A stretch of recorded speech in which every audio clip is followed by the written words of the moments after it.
Вітаю! Не до таких початків ви звикли, тому почнемо ми за хвилинку. Але я ось це включаюся з несподіваним. Зазвичай в день ефіру наших персонажів чи то звільняють, чи то вони йдуть самі. Але цього разу сталося несподіване. Дениса Лутія, заступника начальника Служби безпеки України Дніпропетровщини, Зеленський зробив начальником на Харківщині. З одного боку радію, бо ефір став ще актуальнішим. З іншого боку, сумую, бо, можливо, тоді щодо призначення б ще подумали. Менше з тим, від сьогодні Денис Лутій очолює СБУ в Харкові. Згадок про це в ефірі не буде, бо, повторюся, ще вчора я про це призначення навіть і не знала. Сьогодні вже знаю, тому і записую ось цю врізочку. Базово розібрались, тепер давайте дивитися. Понад 50 мільйонів гривень з депозитів клієнтів за фіктивними документами. У Дніпрі викрили шахрайську схему. У центрі Дніпра люди у формі напали на чоловіка із дитиною на руках. У Дніпрі викрили злочинну організацію, в якій видурювали кошти через кол-центри. У Дніпрі оголошено план перехоплення. Викрадення дніпрянина на Балі. Відео з вимогою викупу у $10 мільйонів. Дніпро, Дніпро, Дніпро. Індустріальне серце країни і неофіційна столиця скам-офісів. Форпост на шляху до фронту і рай для цифрового шахрайства. Місце, де старі олігархічні традиції зустрілися з молодим і агресивним кіберкриміналом. Грошей і тємок тут ніколи не бракувало, а нині її поготів. Це в Дніпрі керівник області міг зливати сотні мільйонів своїй фітнес-тренерці. Це Дніпро перетворило нардепа Тищенка з ревізора на розбишаку. Це Дніпро подарувало нам Наріка, Корбана і Коломойського. Так, це Дніпро, крихітко. Коли після початку повномасштабного вторгнення Офіс Президента взявся вибудовувати в регіонах чітку і дуже однозначну вертикаль, Дніпропетровщина опинилася в руках силовиків. Нині область очолює колишній топ з Нацполіції Олександр Ганджа, а перед ним ця посада була за Сергієм Лисаком, виходцем з СБУ. Між ними був ще один екс-правоохоронець, але він був ТВО, тому й не згадуємо. Звісно ж, таке зміцнення політичних позицій правоохоронців не могло не вплинути на їхню статусність. Тож у Дніпрі сьогодні цілком реально зустріти працівника Служби безпеки України, який під настрій може пересідати з рейнджа в Лексус, а з Лексуса в Кубік, який може обирати – заночувати в будинку посеред одеського совіньйону чи мотнутися в одне з родинних шале, поближче до Карпат. І який точно знає, чим мотоцикли Харлеї відрізняються від мотоциклів БМВ. Так, знайти такого реально. І ми знайшли. Отож, привіт! Я Настя, ви дивитесь Бігус.Інфо, і сьогодні ми з'ясуємо, наскільки ж вигідним може бути захист інтересів держави під купою грифів і завісою таємничості.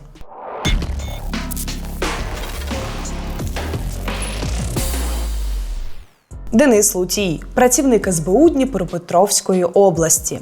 Це з того, що відомо точно, бо далі його трудова біографія дуже типова і дуже СБУшна. В сенсі прихована. Настільки, що навіть сама служба нам її не розкрила. Ну, ок. Тож доведеться довіритися власним джерелам. Зокрема, про те, що Лутій зараз не пересічний працівник, а цілий заступник начальника управління СБУ в Дніпрі. До того на службу працював на Львівщині в управлінні К, ледь не найскандальнішому осередку всієї системи. Офіційно воно мало боротися з корупцією.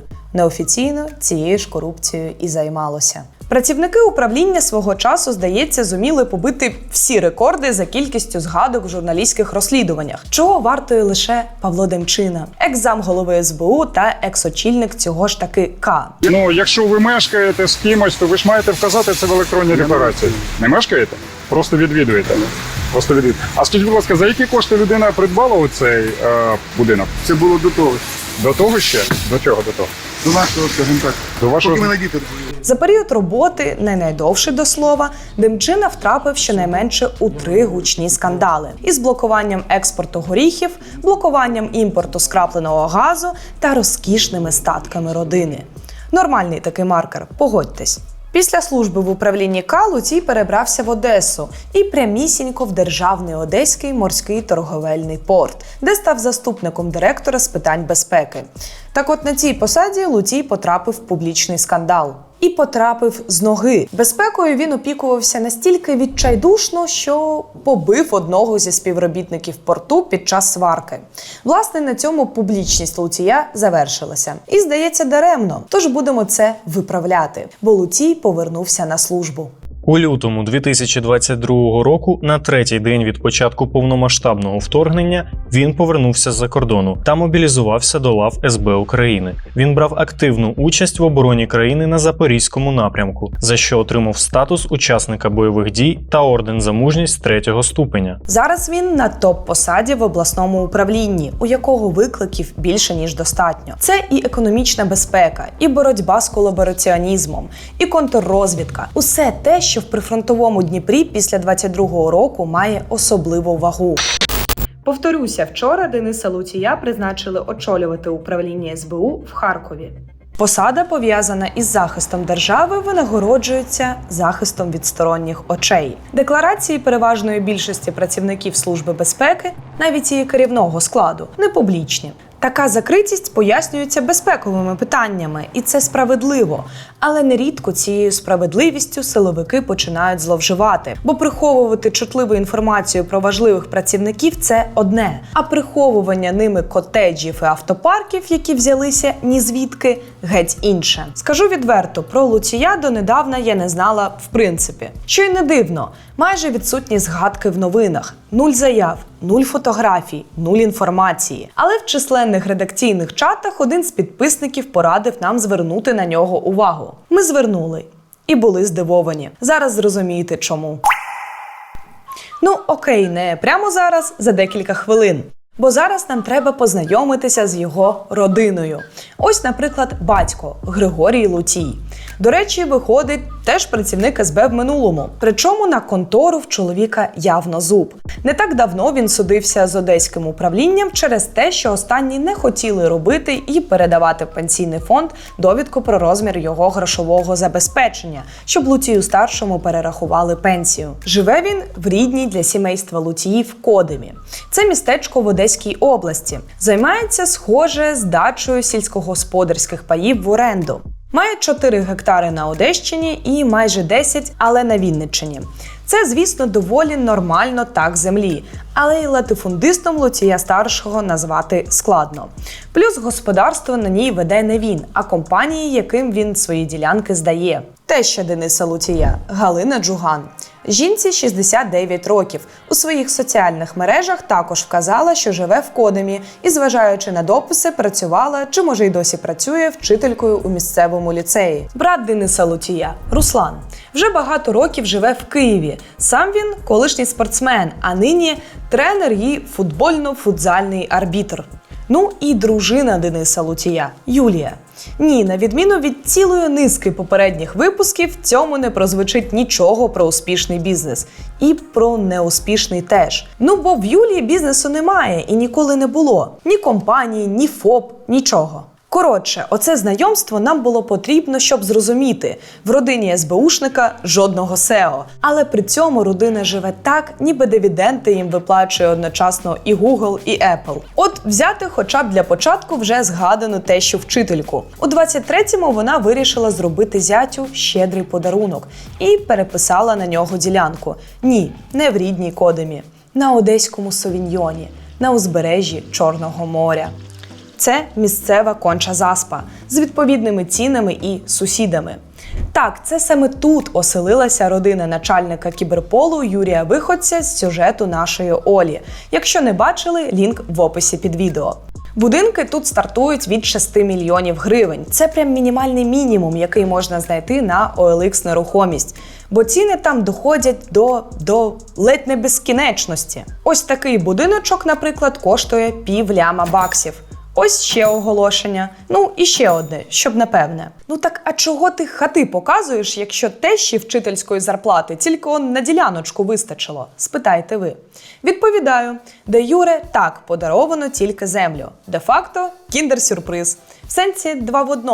На землі є маєток, тільки він поки не оформлений. Виходить так, що викладачка з Кодеми якось вирішила купити землю посеред елітного приватного сектору Одеси. Хоча ні, не просто землю, а ділянку, на якій, якщо вірити у Google Planet, вже стояло щось схоже на будинок.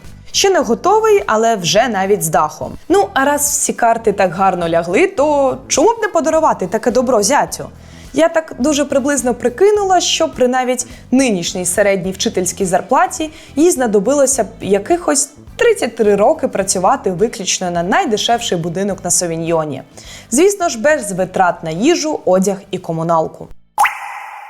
Друзі, зробимо невеличку паузу. Отут спочатку було прохання про підтримку редакції, але зараз є дещо важливіше.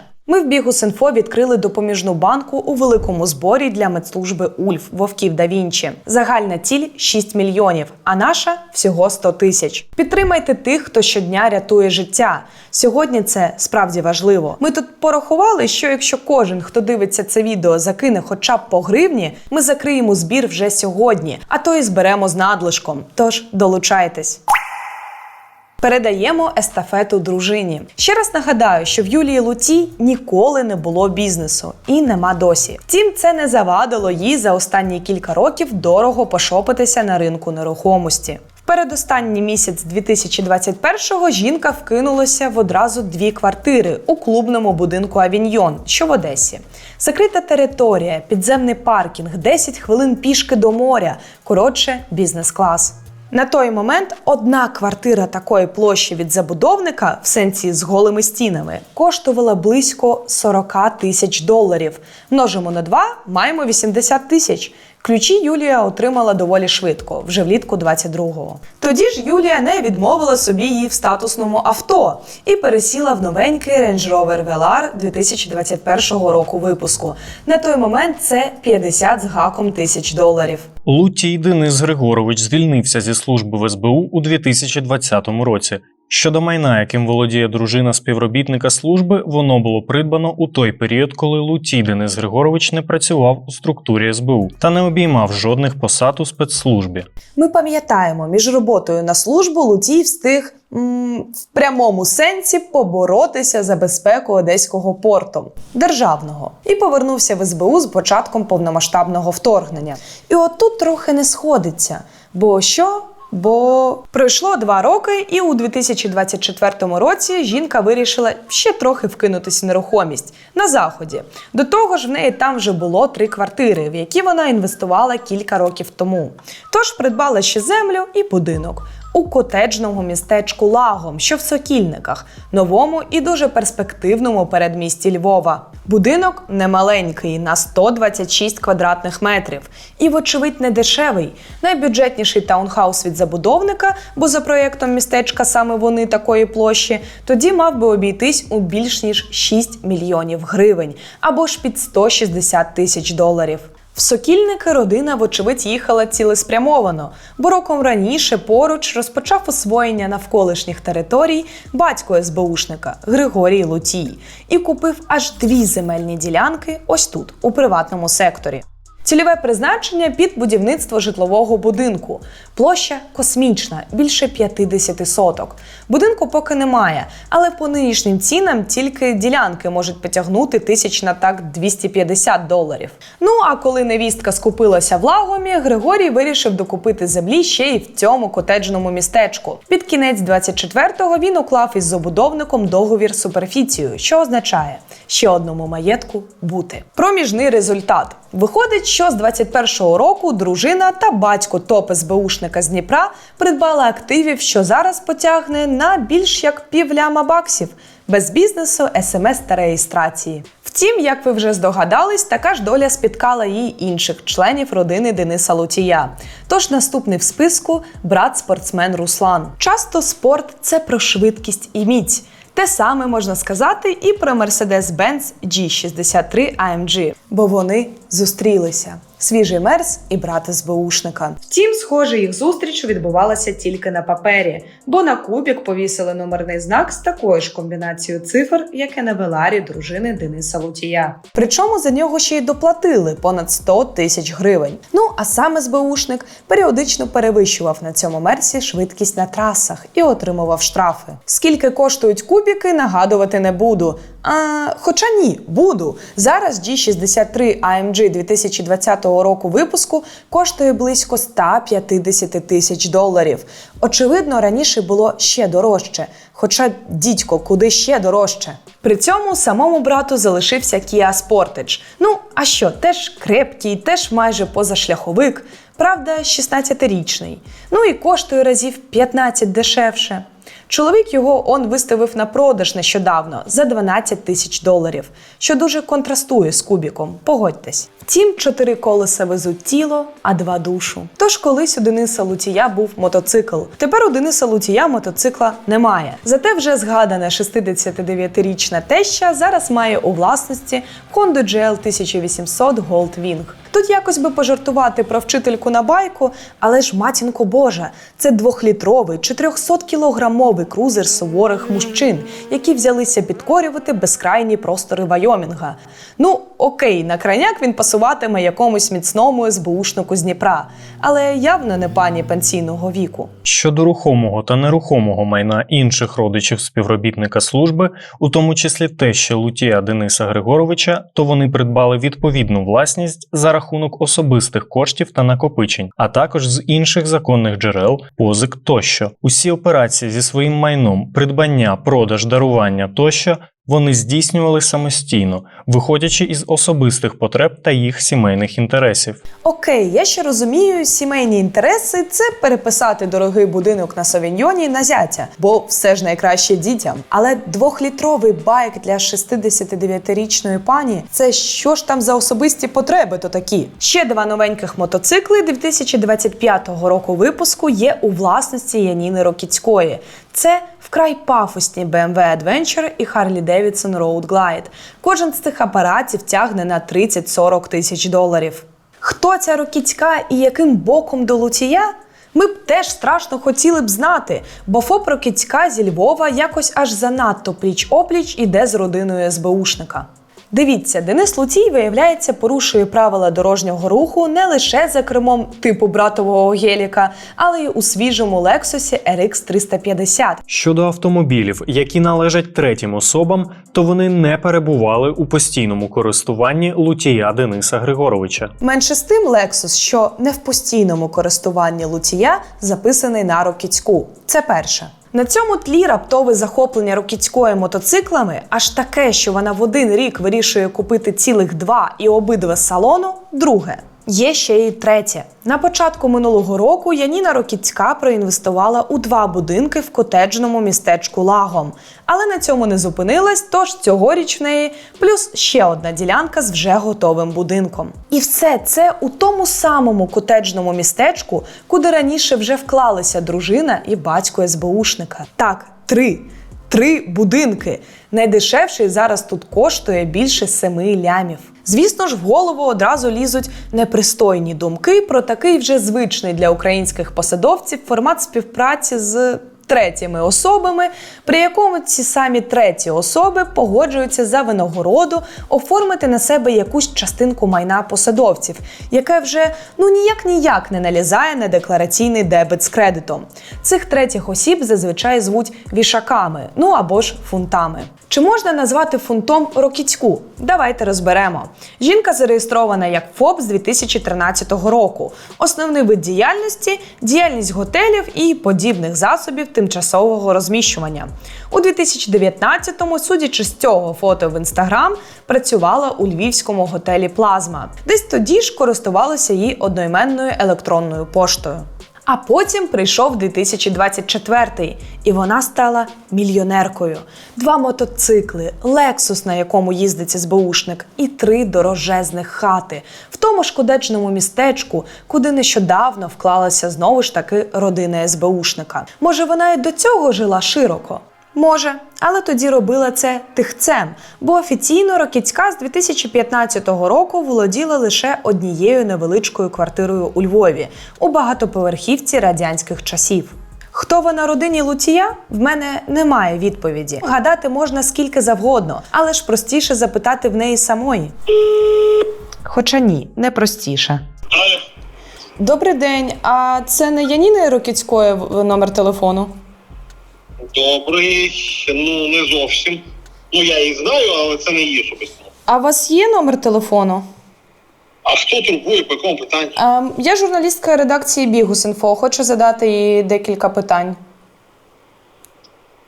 Я не знаю, залишіть свій телефон, я їй перекину, якщо що, вона вам перезвонить.